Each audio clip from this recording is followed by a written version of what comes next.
All right, what's going on, everybody? Once again, IFYS Podcast. We are back. Information for your soul, where we network, support, promote, highlight, and give people their flowers right now while they're doing what big things in the city, big things out the city.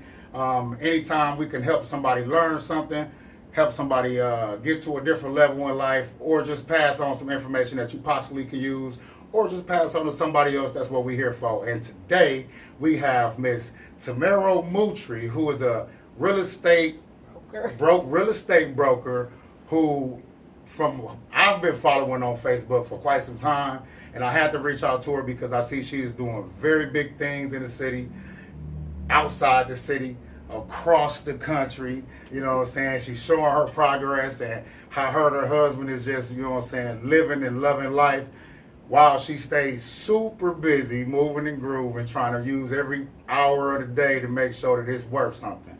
So I would like to thank you for coming up to IFYS Studios.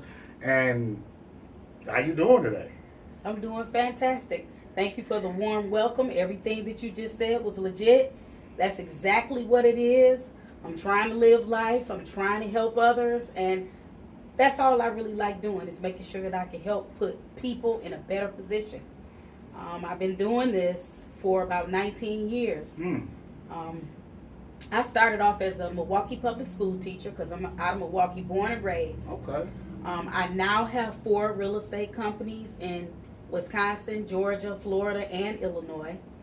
And I own about 40 doors worth of real estate. It's probably worth about $4.5 million. No mortgages this time. I was on a hiatus from 2008. The market had crashed. And at that time, I had retired from corporate America at 32 years old. At that time, I had 50 doors of real estate. Yeah, but I did it differently this time around. That time around, I did have a lot of mortgages attached to those 50 doors, and I liquidated, and I kind of laid low for 10 years, and I came back into the market in 2018. 2018 to now, well, actually to 2022, I made it back up to 40 doors. Nice. So, nice. This is all I do. I eat, drink, breathe, real estate all day, every day. I'm a content creator. I post a lot of stuff on Facebook, pretty popular on Facebook. I have a Facebook group, one of my lady Facebook groups. It made it over 18,000 ladies in there. It's called Top Women in Real Estate. I tried to check it out, but you got to be invited. So go see. You got to be a top woman in real estate to get in. So you know what I'm saying. Respect and shout out to all the ladies doing big things out there. That's always awesome. You know, they always praise men and talk about how men, you know, getting money and doing this, but no, women out there getting it, especially in the real estate and owning property, running businesses and things like that. Exactly. Okay, so first question I got for you is, when you first started doing real estate, what was the main thing that made you be like, you know what, this is what I want to do? Like, this is it right here for me. So to be honest with you, I had a son that was naughty in school. And he kept on misbehaving in his classes. So what ended up happening is the school kept calling me during the time that I was teaching the other kids. So I'm like, Lord, I'm going to have to do something else here. I need something else with a flexible schedule so I can see why he is, you know, clowning in school. Right. So I had a brother. Well, I still have my brother, but my older brother kept doing prison time. And he kind of just shouted out to me and said, you know, you need to get into real estate, because it seems like that's what most people who have been in trouble end up going in that direction because of, you know, the monetary value in doing so. They do enough research and get educated on their own while they're locked up, and this is the thing that they say to do. Even though he didn't give me the steps on what to do and how to do it, he told me you need to get into real estate. So okay. I listened to him because my brother is smart. People make bad decisions all the time, and some of those people, that's for sure. Listen, some of those people are the smartest people out there, those ones. So that's another thing I need to tell anybody. Don't let your background stop you from doing this, because number one, a lot of the stuff that we do in real estate doesn't even require a license. Does it help? Yes. Do you need it? No. So you can still be very successful with doing this. So that was one of the reasons why I got into it, was because of my son. And I ended up, eventually leaving the profession, but I did bring it over to real estate. And I now am a real estate instructor. So I offer the actual class to anyone who wants to become a realtor, a real estate professional, anybody that may be interested in it in Wisconsin, because I do have that credential. I'm able to offer that online course, and they are able to do it in 6 months or less. And then that's the prerequisite that they take prior to them sitting for the Wisconsin state exam. Okay. So that was one reason. The other reason, I just thought to myself that I didn't want to be stuck to somebody telling me when I could go for a vacation or when I could go take lunch. And I've always had an entrepreneurial spirit anyway. Gotcha. So it just made sense for me to do it. And I need to tell everybody what I did and how I ended up with those 50 doors, because people may not understand and recognize what it was. But I didn't really know what I was doing, but I did enough research. And what I did is, when I bought my very first home back in 1999, well, I didn't have the best credit at that time, but I got through it and did it anyway. But as the time went on, the equity started to build in the house, which of course I knew nothing about at the time. But I kept hearing a radio commercial that talked about refinancing, and I didn't know what that meant. Again, I'm constantly listening to things, and I'm constantly educating myself, and I'm constantly going online. And once I found out what that was, I was able to refinance the house a couple of times, probably back in 2000, 2003, 4 era. Okay. And once that happened, I did 2 refinances within that time frame. And I believe it was like within 6 months of each other. Oh, wow. And I pulled out $68,000. That's how much equity from 99 to about 2004. So that was what, 5 years? So within that time, I pulled out 34,000 1 month, and then maybe like about 6 months later, I pulled out another 34,000, because the values were good and the market was up. And I started using that money for down payments on multiple duplexes and rental properties. And so that's how I pretty much got started, from pulling the equity out of that one little 2-bedroom home off of 45th and Capitol in Milwaukee. And it had a bunch of equity in it. It was a brick home. And again, that's how I got started.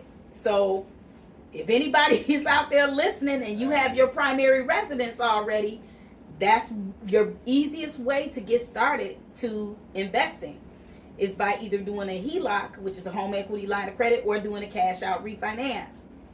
Even though the rates might not be the best, you can always later on come back and refinance again to bring that rate back down. Okay. That's you know what, I can't even front. I'm like, I need you to keep going, because it's motivation. It's motivational. It's something that, you know what I'm saying, speaking on how you can build off of the real estate stuff. Like, I don't know a whole lot about buying homes, selling homes, stuff like that, equity. I'm not real too much savvy on all of that. Listening to you speak about it though, it paints a great picture. It helps be able to create a more understanding way of, you know what, that's something I never thought about, but I would definitely want to possibly check into it and see my options. So starting from the ground, like a guy like me, what could be some steps that I would be able to take to be able to get to that level of getting to 50 doors or so? Okay, so listen, this is what people miss when they try to buy a home. What people need to understand is, you don't do it like I did it. I still ended up getting where I needed to get by doing what I did. However, the easiest way to start off on your journey for your doors is to perhaps buy a multifamily first. I started off with a single family because I listened to my grandmother. My grandmother told me, you don't want to be bothered with other people. Well, yeah, that may have been true, but I may have sacrificed that. Gotcha. So I'm giving you the blueprint off top. What you need to do is buy you a 4-unit, a 3-unit, a 2-unit, starting off. You will become a landlord and a real estate investor at the same time. On the same day, and also a business owner. So it's very important that you also, when you start doing this, to not try to look for the Taj Mahal. Your very first home is not going to be everything that you want it to be. You can get an FHA loan for a 2, 3, or a 4-unit. Okay. And there are down payment assistance programs out there, but any and everybody, if there's no 3 or 4 units available, get a 2-unit, get a duplex. And remember that the tenant that you get will be paying that mortgage. Think about this. If you living for free, you are living for free if your tenant is paying for the mortgage. This is true. And the other thing you need to think about is you might say to yourself, well, I'm scared and I don't want to pay no mortgage. But you're not scared to pay your landlord rent, though. Yeah, now that's a good point. That's a good point. You can't be scared to pay your own mortgage when you paying somebody else's mortgage and you helping them build equity and you're not building equity. You need to be building equity for yourself in case you want to start a business, in case you want to buy more properties, in case you want to build for your retirement. Don't you want to leave something to your kids? Right. True. Anybody who has children should be building up now. One of the best things that I've ever seen any parent to do is to buy properties to take care of their kids, their college funds, because that way the college funds don't have to come out of their pocket. Yes, we want our kids to work hard and get scholarships, but when you can't do that or when it doesn't cover it, let the property do it. Buy a property by the college that your child is going to attend. You do that, and you rent out the rooms, or you rent out the place, however you want to do it. That money will take care of the mortgage, and it'll take care of your child. It will. That's a good idea. Now that's game right That's there. The game that people don't talk about it. But that's, if you don't even do it for yourself, do it for your children, because that equity will continue to keep building. And maybe at the end, even if your child is only a year old and they got 18 years to go, if you buy that house now, maybe in 18 years it could be paid off. Right. By the time they get ready to go to college, now this house is paid off. You're renting it out. Again, that money is paying for your child to go to college. It's all profit. It's all profit. And even if it isn't, you got tenants there that's paying that mortgage down for you because you're not paying it. Right. And see, so my biggest thing, the biggest scare I had about about owning a house versus renting a house was repairs. Mm-hmm. That was my thing. Like, I wasn't really in a position at the time if a furnace go out to drop another furnace right up in there a day or two later. Say it happened in the middle of the winter or something like that. You know what I'm saying? Pipes bust or something like that. I am a handy guy, but it's just certain things that I really wouldn't want to touch on. So that was my biggest thing. But as I come to find out, it's really no difference. You're gonna have to, even if you renting, you still gonna have to put work into it. You don't always want to have to call the landlord for some issues or something like that. So that was my biggest fear, and I think I'm over that fear. So let's speak on that. I'm so glad that you brought that up. That's awesome that you brought that up, because I think that might be other people's concerns as well. Mm-hmm. Now listen, even if you don't use me to work with, because I got to put my shameless plug out there for Georgia, Florida, Wisconsin, and Illinois. Even shout out. Use me, because I own those companies, 4 real estate companies. Listen to this. If you don't work with me and you work with a real estate professional, make sure that they put a home warranty in your offer. What is a home warranty anyway? Right. Home warranty covers those very things that he's talking about, that he was afraid of. It's like you pay, it's almost like an insurance, like you pay a deductible, maybe $65, and you call these people, and they come out and they take care of that issue for you, and that's good for you for a whole year. Okay.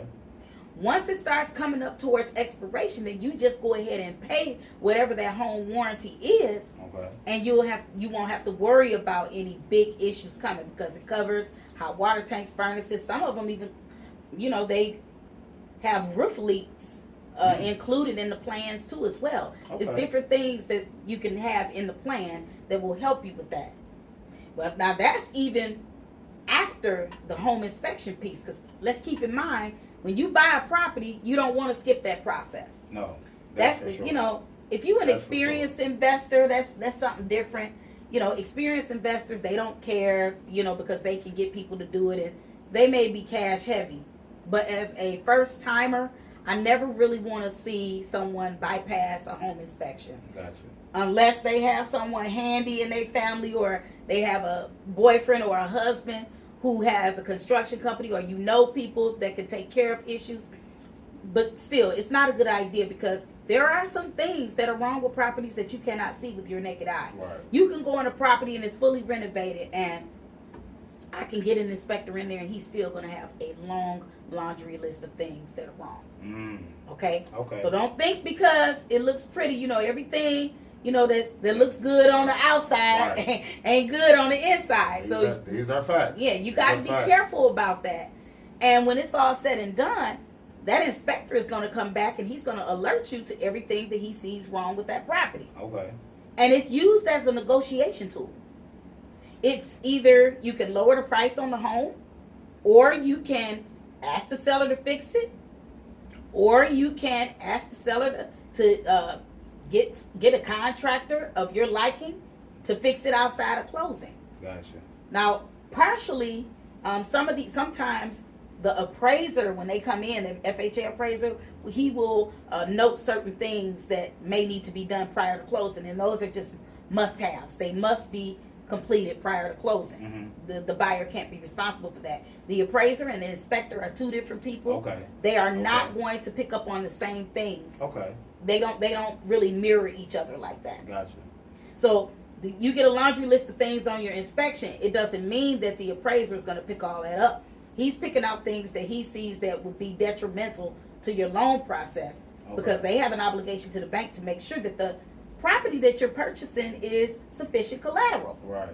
So that's why, you know, we need to make sure that we know what's going on with the property. If there's minor things you don't need to know, the difference between minor and major, there's a whole lot of things you could do, or you can both bust the deal and walk away if you feel like this home has too many repairs. So that's something that the fear can be taken away by you knowing that you have that inspection contingency, that inspection period, where if the inspection comes out too bad, where you got a major foundation problem that's going to cost 30 or 40 grand and they don't want to fix it, that gives you the right to back out. So an inspection contingency and a home warranty, those two things right there, they need to be in the offer, whether you work with me or anybody else.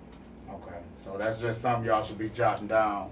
If y'all interested, definitely write that part down. Inspection and appraisal, inspection, appraisal, and they need a home warranty. And a home warranty. Make sure y'all got those three things locked and loaded in your brain, in your phone, in your notepad, whatever you got to do. I actually got a couple questions that was recommended that I asked. Oh, wow. From someone else, actually. Oh, so, okay. Well, let's do it. Yeah. You know, people want to know about the real estate. You know what I'm saying? Like, I mean, I wouldn't mind dibbling dabbling myself. So, well, you should. I say any and everybody that can, they should. So, is it possible to finance multiple properties like you have in different states without doing it the traditional way? Like, okay. Basically, good credit, down payment. I guess that would be the traditional way. Right. Okay, so let me debunk some myths here, because I don't know what people consider. Well, they have a chart out there with what they consider to be good credit. Okay, they consider, I guess, between like a 680 and 700 to be pretty good credit or whatever. But FHA buyers, you only need a 580 credit score, and there are some lenders that will allow you to go under a 580 credit score. Oh, okay. But of course, the lower the score is, the more strict they are, and the more money you have to put down. So it's better to just it'll probably be the least amount that they shoot for the 580 at least. Right. You know. Right. So okay. So you can still, and people think that they need, I heard people saying that other people have told them that they need a 720 in order to purchase. And that is wrong. There's another myth that I just debunked. I said a 580 middle credit score. You only need 3.5% down to do that. And when I say you only need 3.5% down, that's the down payment. And that's the down payment for the overall purchase price of the home. Okay. So let's look at some numbers here. 100,000. It's 3,500. Now, there are upfront costs and there are closing costs. Mm-hmm. And people think that the closing costs, the sellers are supposed to pay. And that's not true. Those are your costs. Okay. However, we kind of build that into the price and we ask the seller to help with those costs because we know that you're already going through a lot trying to buy the home. Get a house, right. Trying to get it, upfront costs, down payment. Right. You got to pay for earnest money, inspection, appraisal, and homeowner's insurance. And there's the other thing.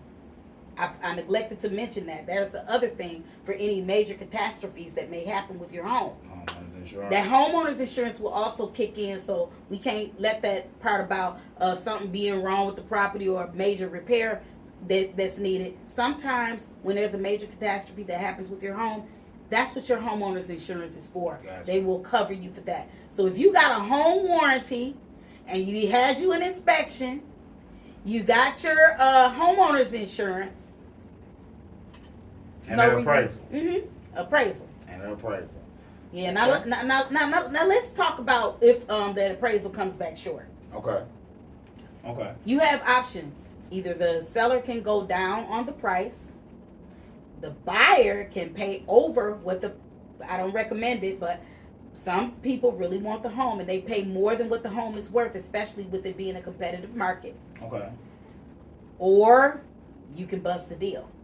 What does bust the deal mean? That means you Like go your separate away? ways. You can walk away from the deal if that property does not appraise. What is the reason that someone would want to pay more than what the property is worth? Because the market is very competitive and they just really want the home. So it's like, okay, I'm gonna make sure I'm locked and loaded with this. Right. It take this extra $10. Right, because they want the area, maybe the school system, the school district, maybe the family is in the area. Mm-hmm. And I'm gonna roll this back because I want to get back to that question because I don't want to get too far off course here. Okay. Because you asked a very important question. You were asking me, other than the traditional way, what other ways can you get properties? I want to get back to that. Because one reason is because I don't want to sidestep that because people think that the only way to get the property is for you to just do it the regular way. Right. Is what I do. I have about 20 plus income streams that are real estate related. Mm-hmm. One of the other companies that I run is a private lending company. That private lending company is where I am actually a private money broker. I come from the mortgage profession. So the time that I had retired from corporate America at 32 years old, I had a mortgage company and 50 doors of real estate.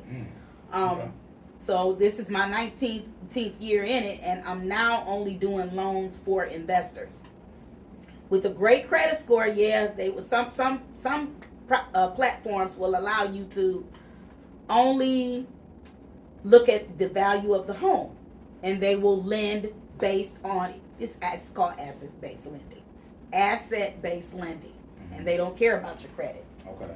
A lot of people they utilize those loans when they're about to renovate it and turn around and sell it or flip it or whatever they're going to do with it. That's asset-based lending. The other thing is private money lending. You don't need a job. You don't need pay stubs. You don't need W-2s. You know, a lot of self-employed people do what's called DSCR lending. That's debt service coverage ratio loans. Okay. And you get those loans with your LLC without having to provide all that income documentation. Really? So that's a non-traditional way. A lot of people, you can get as many doors as you want. Yeah, they have requirements, but at the same time, that is not traditional lending like you would see Freddie and Fannie and all, FHA and VA. Those are all loan programs that are pretty traditional and pretty common in the marketplace.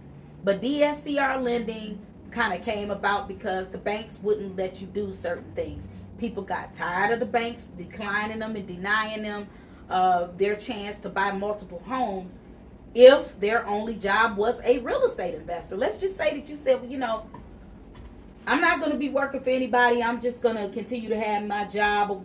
I'm just going to continue to have my business, and I'm not trying to do this W-2 thing. And you went somewhere and they did all your taxes. Okay. And you were trying to buy a house and you had all your paperwork together and you went there and they said, well, you know, you wrote everything off for these last 2 years and now, you know, you don't qualify for the amount of home that you want to buy. Okay. There are bank statement loans where they add up either your last 12 months of deposits, or there's a 24-month program where they add up the last 24 months. Obviously, the 24 months, that's more favorable to the lender. Mm-hmm. So, but then they make you put down at least 10%. And again, the credit scores need to be higher for that type of program. Now, the other ways are subject to and seller financing. I did buy a couple of properties that way when I first got back in the game of rentals back in 2018. Wait, you said subject to? Subject to. Subject to? Subject like to. to. No. Or TO2. TO2. Okay. So okay. what I'm talking about is either, it could, subject to could mean just about anything dealing with the property. Subject to the tax liens, subject to the mortgage, and I have done, you know, quite a few of these deals in the past. And of course, you can also do land contracts. And land contract is similar to a rent-to-own program, but it's a lot more involved. And you would need to kind of use the same type of foreclosure action as a regular bank if you start dibbling and dabbling in that, you know, land contract realm. Okay. So, but subject to means that you can take over someone else's mortgage payment. And of course, there's a process. And I had a situation like that. Okay. Where this lady said, you know what, Tamairo? I'm not getting any offers fast enough. I don't have a job. I'm not working. The city is on top of me about fixing this roof. I'm just going to walk away. And I said, hey, wait a minute. Wait. Well, I'm going to Arizona. I'm never coming back, she said. I said, hold on. I said, what if I gave you 10 grand to just let me take over the mortgage? And after some thought, you know, she talked it over with her other family members, by the way, that wasn't helping her. And they wasn't giving her no 10 grand. Right. And they wasn't doing nothing for her. So I had why to get her. Why she talked to them? Right. Like, why? Right. I mean, did they help you pay your mortgage? Are they helping you pay for the repairs that the city is on you about? Right. I was in Florida at the time, and I hadn't even seen the property. And was this here? Yes. Okay. So, listen, let me just say this. There are plenty of investors that do all of this sight unseen investing. They just get good real estate professionals to work in their behalf and help them do what they need to do with the property, and they don't even fly in. They don't come down. Some of them do. I'll say 90% of the people don't come. So I'm one of those same type of people, because I was actually in Florida at the time that I put that deal together, and I had not seen the inside. I had not done my inspection, but again, I'm an experienced investor. So I said, listen, I don't need your family getting in the way of this if you know that you were just about to have this be foreclosed upon. Right. I said, I'm saving you from your credit being, you know, in a situation where you can give the property back. Right. I'm going to keep the mortgage paid up, and of course, there's documentation that goes along with that. However, the property ended up, and still does now, have about, I want to say about at least $50,000 to $60,000 worth of equity in it. Just sitting there. Right. So I can go back. Listen to this. I can get on the deed. You get on the deed for a certain amount of time. Once you get on that deed, now you can do a cash out refinance.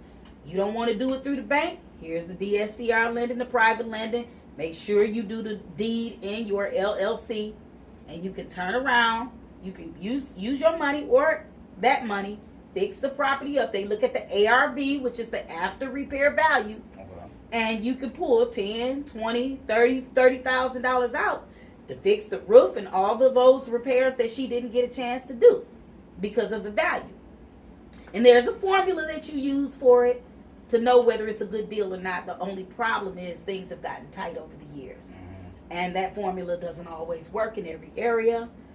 And so that has made things be a lot more difficult to do. There's still good deals out there to be found. Seller financing is another one, where the seller actually holds the note and you pay them and they behave like a bank, and there's an actual servicing company that services the loan. I'm in one right now. So I bought this from this guy out of California. This is a different story here. This is a whole different animal. Okay. This guy, he buys distressed mortgage notes. Okay. And I'm not going to get off on a tangent on that. Distressed mortgage notes, he foreclosed on the note. He ended up with the property on behalf of that. And so we rehabbed the property and we were working with him to rent it out, but that didn't go so well. So after 4 months of getting the rent and it didn't go so well after that, he said he wanted to put it on the market. Anyway, long short of it all, I ended up with the property. He wanted $59,000 for it. He only wanted $5,000 down on it. Duplex on 50th and Capitol. Milwaukee people, you know where that is. Long short of it all, I only owe about $30,000 on that property for this, and the property is probably worth at least $160 right now. Really? Now that's hey, that's how you turn it and flip it. That's how you turn it and flip it. Now that's what's up though. That's what's up. Yeah, so only issue though is this interest rate, because they can throw these interest rates out there at you. Even with the interest rate, listen to this, even with the interest rate of 9.99%, my payment, I believe, was only, I want to say $658 a month. That did not include the taxes and insurance. But I just kicked some tenants out of this property, and I am now getting $950 per unit. Yes. $950 per unit. Yeah. That sounds like nothing but good things here. I'm not hearing nothing but game here, and to be honest, like, you making me a whole lot more interested in, because you got so many different concepts that to go about it, you know. And I think that's why I wanted to contact you, because to be able to put information out there like this, a lot of people don't know. You know, we see our little skits and 30-second clips that they talk about on TikTok, Facebook, Instagram, whatever, but they really only giving you a piece of it anyway, and a lot of it is probably just stolen from somewhere else and shared by another person. Like, you doing this for sure, you know what I'm saying, and you've been doing this. Yeah, but I better know something after 19 years. This is true. This is true. I better know something, and I did take my teaching degree over to real estate, and now I coach, mentor, and train people. Anyone who wants to become a real estate investor, I teach the ladies in my group. And one of the reasons why I created that group is because of what you were saying. Men can kind of have a cocky kind of attitude, and they kind of heckle women. So I created that group so that we could have a safe space, a safe place for us to, you know, congregate together, right, and, you know, be in our cohesiveness to talk about real estate and help each other. And so I coach, mentor, and train these ladies on how to obtain equity if they already own a home, if they are going on their first home, how to buy their first property, how to pull the cash out of the property, how to start buying investment properties, even if it's out of state or in the state that they live in. I coach, mentor, and train for all of that. That's what's up. That's what's up. And within the group, you offer a class, or like you have an actual class set up, like an online class? To be honest with you, all of my classes are coming. I'm working on digital courses that will be paid. Okay. However, being in that group, I do a lot of live events to give them marketing skills. I talk to them about real estate investing. A lot of freebies in the group right now. It's been free for a long time, but now it's getting ready to get converted into some paid courses for them. Yeah. So yeah. But I wanted to get back to that 9.9 interest rate. If I decided, which I'm gonna do, because I'm in the middle of a deal right now, I'm getting ready to do a cash out refinance on that property. Okay. And what I'm gonna do, because the rate just dropped for a DSCR loan, the rate now, depending on the credit, is 6.5%. So here I am. This interest rate is 9.9. Okay. Once I refinance out, the rate is going down. So whatever cash I pull out, it probably will balance. Mm-hmm. My payment will probably stay around the same, maybe go up a little bit, but I will be able to probably pull out $50,000, $60,000, $70,000, and my payment is probably going to stay the same. But guess who's paying it? It ain't me. Right. I got two tenants that's paying $950 each in each unit. Right. So even if it's $700, how much cash flow is that? I mean, right? No, I get it. Man, like, I mean, it's dope to be able to hear that, and to understand how you can make money work like that for you, and while actually owning, because that's the goal in life, to be able to have your own. You know what I'm saying? Nothing like having your own, making your own, creating your own lane, and it sounds like you basically writing your own tickets. I didn't have a choice, to be honest, because I think a lot of the reason why I am where I am today is because I've always bet on me. There's never been a time that I've never bet on myself. Gotcha. Even if nobody else was clapping for me, I clapped for my damn self. I pat my own self on the back, and even if something didn't happen the way that it should have, that didn't mean that I needed to give up. I've continued to go on. There are so many obstacles that I've had to face, but I'm still standing. I'm still standing, and obviously it couldn't have been that bad if I'm my 19th year in this and I've done nothing but get better and better. Pandemic. I made it through the pandemic. I bought properties during the pandemic. I bought land. Listen. Don't be afraid. Get into this land. Learn how to do that land. Y'all, a lot of the stuff that I'm talking about, even though the TikToks and the Facebook Reels, they tell you just a little teeny piece of what he's talking about, he's correct. But you can go on YouTube and you can back up everything that I'm also saying. I've done all of this through experience, but there are people, your real teachers are also on YouTube. They'll tell you about everything that I've done, the seller financing, the land contracts, the subject to deals, taking a property subject to the mortgage and deeding it to yourself, and all that stuff. What I'm saying to you is land, though. I bought land during the pandemic. David, listen. This land, I bought a 1/4 acre of land for $6,500. Okay. And then I turned around and bought another one for $6,500. I'm kicking myself right now because I was being cheap, and I shouldn't have done that, because both plots of land now are worth about $30,000 each. Do you have anything built on? No, but that's the difference between a property and that land. That land, you don't have nothing on it, and it's constantly appreciating. Right. Yeah. So if you decide to go and sell that land, I told you I only paid $6,500 for it. And they both worth $30,000 a piece. That's a win-win. That's a win-win. What are you doing with the land? Like, what's your plan? So my plan is to either build a duplex on it, or, to be honest with you, the land is not far from a golf course. So there are four $400,000 houses in the area. So I will probably build a $400,000 house on both pieces of land. They're not far away from each other, by a school and, like I said, the golf course. Gotcha. So I'm in the middle of a new construction deal myself too. Okay. And it's on a golf course. It's close to a $500,000 property, and it has a ton of amenities on it. And that'll be, I guess, that'll be probably my 41st door. Let me tell you why those golf course properties are so attractive.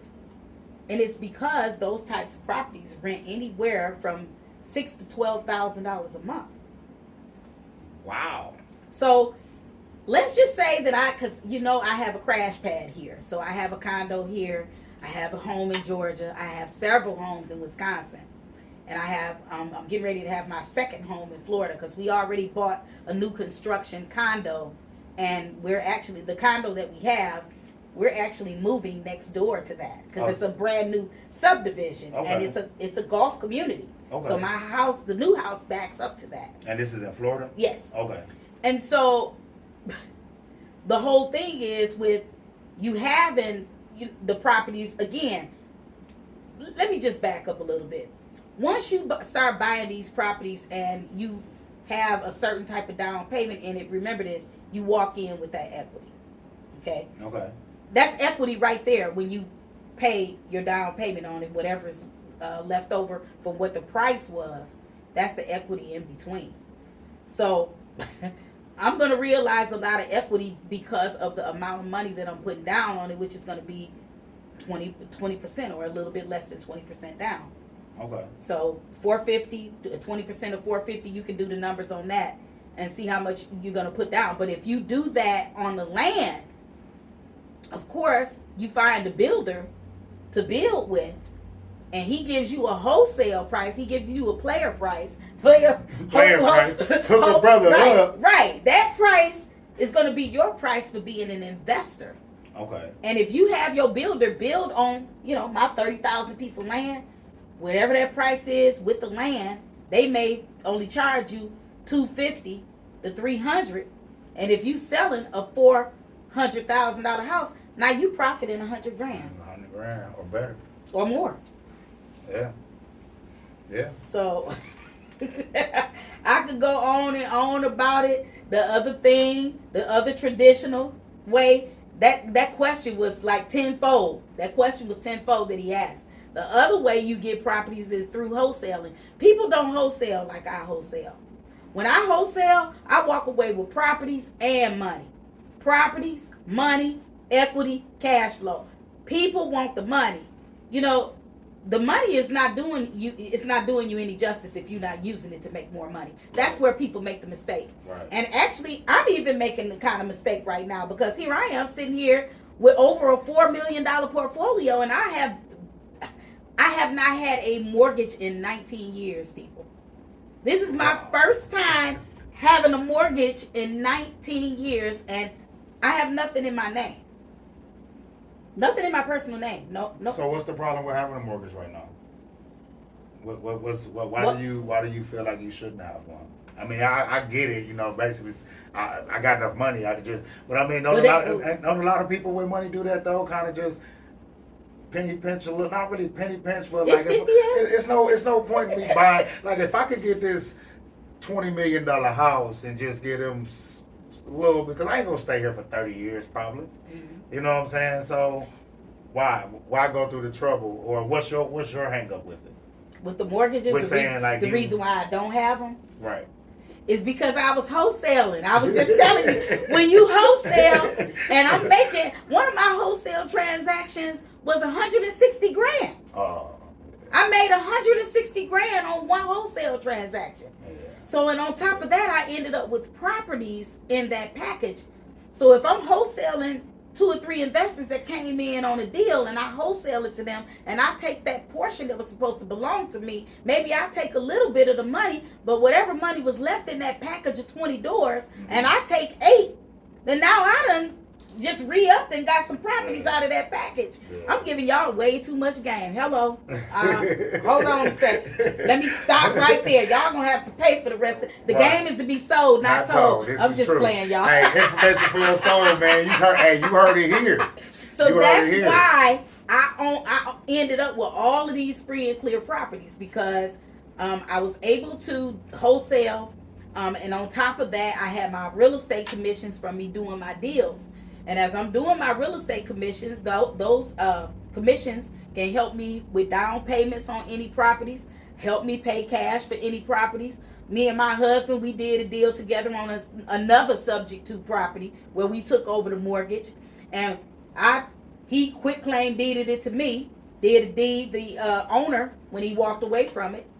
Then I did the quit claim deed to my husband, and I had him use his credit to refinance the property.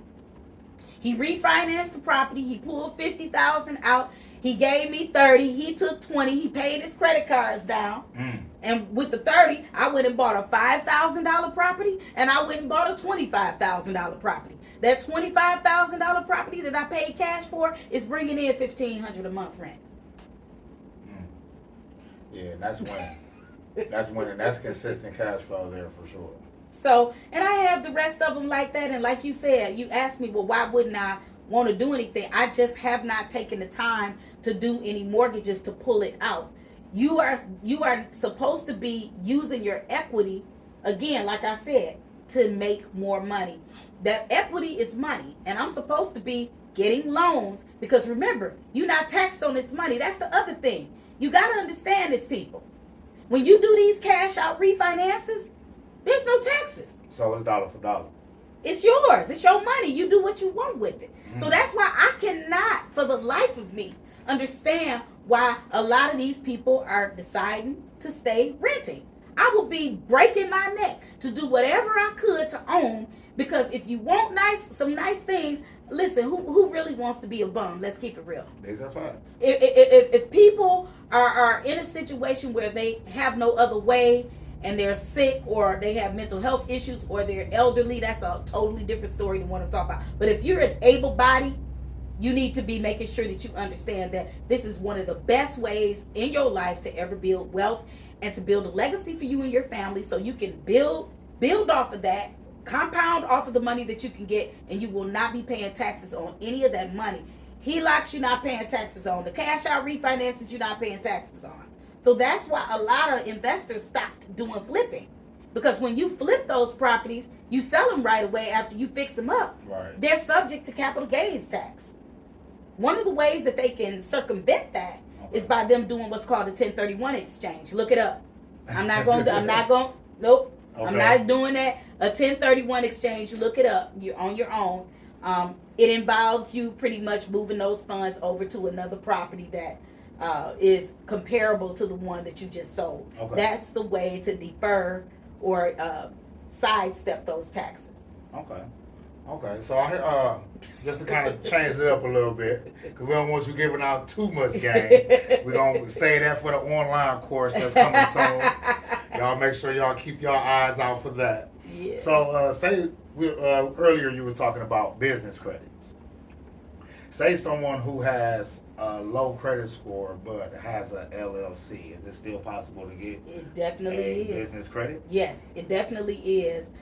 There are some outfits out there that will still allow you to be able to get business funding in your LLC that is totally separate from you. People think that you still have to have good credit. With a lot of the outfits, you do have to have good credit to work with them, because sometimes they do a pull on you, or they may do a soft pull, and they want you to have good credit. But not all outfits are like that. So again, you need to do your research there too, because like I said, he said, I got courses coming, so I ain't finna give you all the game right here. I don't have enough time in the day to give you all the game that I have anyway. This 19 years of stuff. Right. It ain't gonna all come out tonight anyway. Right. And we ain't giving the game away. She actually here to highlight and represent what she got going on, and a little bit of game get trickled in. I'm giving a whole bunch of game out though. I mean, but when you passionate about something, it's true. hard it's to hard to not do it. It's hard not to feed into it like that. I can't help it though, because I do want to see them win. Yeah. I don't want them feeling like they have to be in poverty for the rest of their lives. Mm-hmm.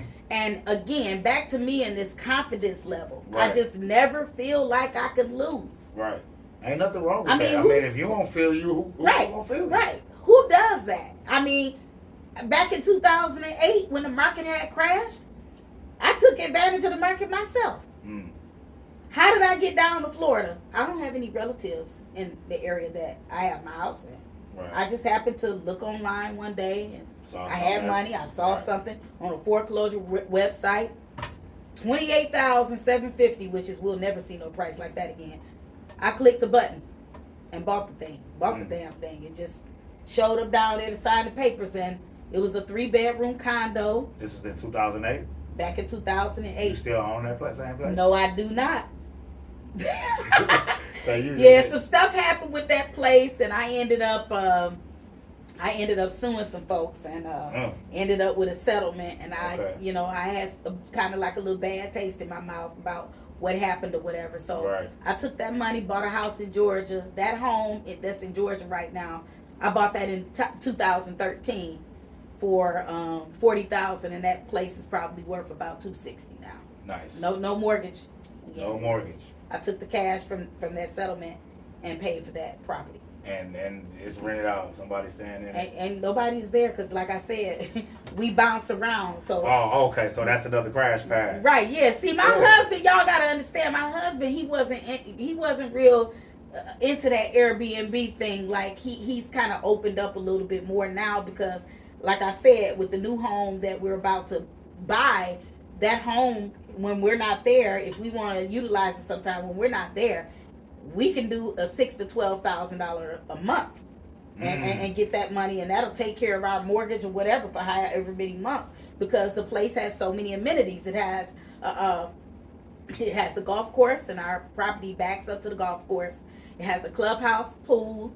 They actually have a bar and grill restaurant. It's like a resort. Really? Pickleball, aerobics classes. I mean, all of this in Georgia? No, this is in Florida. Oh, Florida. Okay. This is the new house that I'm closing on in the next couple of weeks. Okay. So, I'm leaving I'm leaving the condo that I got next door to be in this single family in this community that has all of this stuff going on. And yes, I'm paying for it, but at the same time, you can pay $750 for the full year, and you can eat and drink all you want at this resort style bar and grill that they're going to have right on site. Nice. The beautiful thing about me doing this is I'm on the front line. I'm right there on the ground floor level. Right. They just started building in the community, and there's about 987 doors that's about to go up. Oh yeah. So, So I'm right in the middle. I'm right in the middle of all this action. Yeah, you sitting there just waiting. Like, come on. Bring it on. Bring it on. Yeah, the on-site agent said, "Oh, Tamairo," he said, "you really don't know what you're doing here." He said, just think, you're right in the middle of this new construction thing that's blowing up here, and they're getting ready to think about the opportunities you have to just even be living in this community. And I said, yeah, I see it. So that was what made me pull the trigger, because not saying I'm going to sell all 987 doors, but of course y'all know I'm going to get a piece of that pie. Yeah, absolutely. Absolutely. I'm right there. Absolutely. Why not? And when they go home, I'ma still be working. when they close that model home door, I'ma still be working. Listen, they can come up in that subdivision if they want, and they can't get in. Look, information being passed over. Hey, I can help you, and let's meet up tomorrow. Reach one, teach one. That's it. Yeah. So you had another question there. So you actually answered. The. Oops. So the first one you answered right away. It was basically real estate is always glorified, and people make it seem easy. Is that true? Why or why not? Okay, so it really is going to depend on what type of real estate that you're trying to do, and you have to prepare yourself. I'm not gonna call it easy. I make it look easy, but keep in mind, again, y'all, and I don't mean to keep I'm not gonna keep throwing this in your face, but in a way I am. This is 19 years of hustling and grinding all this time for me to have all the information and experience that I've had to be able to make it look easy to everybody else. Now, the other thing is you need to have a good teacher. It might not be me, but for the most part, if you have the blueprint and you don't use it, shame on you. If I give you the blueprint and you don't use it, it's not on me, it's on you. Right. And if you don't educate yourself about it, the other thing that you need to do is make sure that you're in the right company. Being in the right company, being around like-minded individuals that are going in the same direction as you can learn a lot from those people that are in that same space as you. So anybody out there who's looking to get into the real estate arena should be networking on these Facebook groups, going to networking events. And I remember one time, it was like a few months ago, I had put a post up on Facebook that said, sometimes you have to pay to go into an event. And that event may not have nothing to do with what you want to hear about. But you go to that event to just rub elbows with the right people that's in that room, and what they got going on might not have nothing to do with why you're there. Right. And that's a way to because your network is your net worth. It's also about the way that you articulate yourself when you come into the company of these people. And a lot of times they'll give you free information. I have done a little bit of it, but I've been too busy hustling and grinding on my own and perfecting my own craft to do enough of this. Right. I've done a little bit, but the rest of that is coming. But I'm too busy working on me. Right. I stay working on me and in my own lane and listen, dancing to the beat of my own drum to be doing all of that. But I'm saying, people who are trying to do this, you need to go to these RIA events. What is a RIA? It's a Real Estate Investors Association. REIA. Real Estate Investors Association. RIA groups. RIA groups. Where can you find those? Just like search them on the internet? You can search them online. Milwaukee has some. Every state has them. I mean, you can go to meetups. You can go to events, shake hands with people. You never know. You may end up in the company of somebody that you can partner with. The other way, I'm going to throw this in there, another way that you can do an unconventional deal is by partnering with someone. Okay. Maybe you don't have the credit, but maybe that other person has the money. And y'all join together, which is called JV. It's a common real estate term. Okay. JV, joint venture. Okay. And y'all go in on it together until y'all can pick yourselves up and break off and branch off and go your separate ways. You got to do what you need to do to get your foot in the door. Right. And that's for first-time homeowners, too. Don't be afraid. Listen, other cultures, I know it may not always work for us, but we should try it. Other cultures, what they do is they buy a big mansion. They sit on the property. It might be 10 of them. They buy $1 million property. The equity goes up. They refinance it. Once they refinance it, the big chunk of money is there, $200,000-$300,000.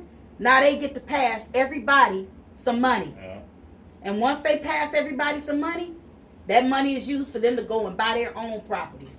But a lot of us can't really live together or whatever. Right. But you know what? Sometimes you got to make sacrifices in life. I mean, I just had this lady with 7 kids. Did you see my post? This lady with 7 children just closed on a house like 3 weeks ago. She only looked at one house. And she saw it online. How she looked at it, she wanted it, well, to be honest with you, she saw it on my Facebook page, on my Facebook Reels. And that's the house she bought. She said, Tamairo, guess what? Thank you for helping me get pre-approved. I've already seen the house that I want. I already looked at all the pictures. I saw your videos. Write an offer on it. Dope. And she went and looked at it. We were able to negotiate all the staging furniture that was in there. She ended up being able to keep that. The seller was very giving to her, paid closing costs for her and everything. She's happier than she's ever been. A lady was her post went viral. Really? Yeah. We're gonna you remember her name? Victoria Gray. Victoria Gray. Shout out Victoria for doing your thing. I got so many stories. Like I said, I'm gonna have to come back for part 2 and part 3. Yeah. When I come to town, let me get on here because they need to hear about these stories. You can never ever talk too much about real estate. Right. And you improving your lifestyles. Right. None of you. And you need to quit that. I'm scared. I'm getting people in my inbox saying that they scared. You scared. You're not scared to pay your landlord's mortgage or rent every month. I think the biggest thing about being scared, like I say from experience, is ownership. You know what I'm saying? Taking ownership of something and being totally responsible for it. You know, when us as just, everyday working people look at a house, you know what I'm saying? First thing I think, and I know I said this earlier, but the first thing I think is furnace. I think foundation. I think roof. You know what I'm saying? Stuff like that. So it's like I ain't sitting around with $10,000-$20,000 at my leisure if something needs to happen. You know what I'm saying? I mean, don't get me wrong. I'm trying to get there. That's the mission. Yeah. But the game you giving me can definitely help make that happen. Yeah. You getting the inspection. You getting the home warranty. You will have your homeowner's insurance. Fear is a dream. It chases your dreams away. Chases your dreams away. Stop all that fear mongering and letting that stop you from doing what you need to do, because if you do, what's going to happen is you're going to end up with, being full of, you're just going to be settled with regrets. Right. You don't want to live a life like that about what I should have, would have, could have done when you can do it now. This is true. This is true. Tamairo Moutry, real estate broker, across half the United States. I gotta listen. He's not lying when he says that I'm across the country now, because next month I'm headed to Dominica. I have Dominica. Dominica. What's Dominica? Dominica is right next to the Dominican Republic. Oh, okay. I have a resort listing there. So I'll be there at the end. From DR. Oh, okay. Well, this is about an hour and a half away from Dominican Republic. I have a listing that's $2.5 million, and it's actually a resort that I'm selling. It's actually a resort. It's a resort that I'm selling. So I'm going to be there. How you say it? Dominica? It's called Dominica. Dominica. Mm-hmm. Well, that's what's up, man. I love to see people doing things, especially black women. You know what I'm saying? That's dope. That's dope. You know what I'm saying? Once again, like, I don't want her to give away too much free game on here. Definitely don't want to take up too much of her time, because I know she is very busy. I appreciate you for taking the time out your busy schedule, coming up to the IFYS studios. Yes, sir. Giving out the game that you did give away. I hope y'all had some pen and paper. If not, you just rewatch the video. Get you some notebooks and things like that. Utilize it to the best of your ability. It is not to be played with. I know for sure I'm going to be taking a lot of notes when I go back and watch this video. And I have definitely made me a new friend in Tamairo, and we're going to be working together very soon. I would love for her to help me out with a few things, and that's just what it is. So IFYS, information for your soul. Once again, like I said, where we network, promote, support, highlight, and give people their flowers and commend them on what they're doing, and encourage other people to do big things, move forward, make things happen. I respect and love everybody who tuned in, who show love. Make sure y'all subscribe to the channel. Check her out on Facebook at Tamairo Moutry. What's the name of the group? Top Women in Real Estate. That's my largest group. I want to be able to help you all, even if you are in a different state, even if you want to be mentored on how to get money out of your house, so I can help you buy real estate in other states. Remember, I provide funding. So I'm on Instagram, I'm on LinkedIn. I'm not on LinkedIn much. You can find me mostly on Facebook. I have 2 Facebook pages. So go follow me. My inbox is open. I check them. I'm on there all day, every day. I'm a Facebook queen. I stay on there. Listen, I got the 6-month home buying challenge, the Burr Group, and everything else real estate related. I have Tamairo's Credit Clinic. Tamairo's Credit Clinic is the clinic that you can get into for you to fix your own credit for free. Then you come back to me. See, I do give out a lot of free game in that group. There's a lot of free game in that group that they can fix their own credit. Many of them have testimonials in the group from all the good information I put in there, so they can fix their own credit. This is life-changing. Nice. And then they come back to me, and now they're able to buy a home. It doesn't matter what state, because I have referral partners in every state to help you. So I would love to assist any of you with your real estate investing journey or your first-time home ownership. Nice. Well, connections are endless. Opportunities are endless. Like she said, get that fear up out your way. Don't worry. Just make yourself happy. With that being said, we're going to get sign off, and follow, like, subscribe. Peace. Thank you. Bye.